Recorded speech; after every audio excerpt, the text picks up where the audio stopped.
நண்பா, welcome to my YouTube channel. இன்றைக்கி பார்த்தீங்கன்னா மணி இப்போ 5:30 ஆச்சு. புறாவெலாம் அடைஞ்சிருக்கான்னு பார்க்க வரோம். சும்மா செக் பண்ணுவோம், நம்ம ரெகுலராக செக் பண்ணுவோம்.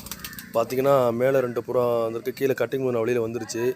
ஸோ ஒரு அசிஸ்வல் நடக்கிறதான். வாங்க நம்ம புறாவெலாம் அடைச்சிருவோம். ஆஹா, கட்டிங் மூணாவும் பறந்துருச்சுங்க.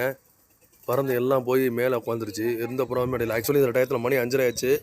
இந்த டயத்தில் எல்லாமே அடையிற நேரம் தான். இங்கே பார்த்தீங்கன்னா கட்டிங் மூணா, அப்புறம் பார்த்தீங்கன்னா கட்டிங் முதுனா இருக்குது, அப்புறம் பார்த்தீங்கன்னா கொண்ட புறா இருக்குது, அப்புறம் பார்த்தீங்கன்னா சாதா புறா இருக்குது. ஓகேவா, அங்கே எல்லா புறாவும் வரிசையாக வெளியில் வந்துருச்சுங்க. எல்லா புறாவும் வரிசையாக வெளியில் வந்துருச்சு. இங்கே 3 புறா இருக்குது. இது மட்டும்தான் அடைஞ்சிருக்கு. மேலே ஒரு முதினா மட்டும்தான், மேல் முதினா மட்டும்தான் அடைஞ்சிருக்கு. கூண்டில் எதுவும் அடையலை. டப்பா இங்கே இருக்க எடுத்து வச்சுருவோம். ஓகேவா, இங்கே பாருங்கள். ஆக்சுவலி மேல் கொண்டது ஃபீமேல் வந்து முதினா, அதில் எப்படி இது பண்ணுது பாருங்கள். அதை போட்டு அணைத்திக்கிட்டு இருக்கு. அது வந்து அடையணுங்க, நம்ம டிஸ்டர்ப் பண்ணணும், வந்து அடையட்டும்.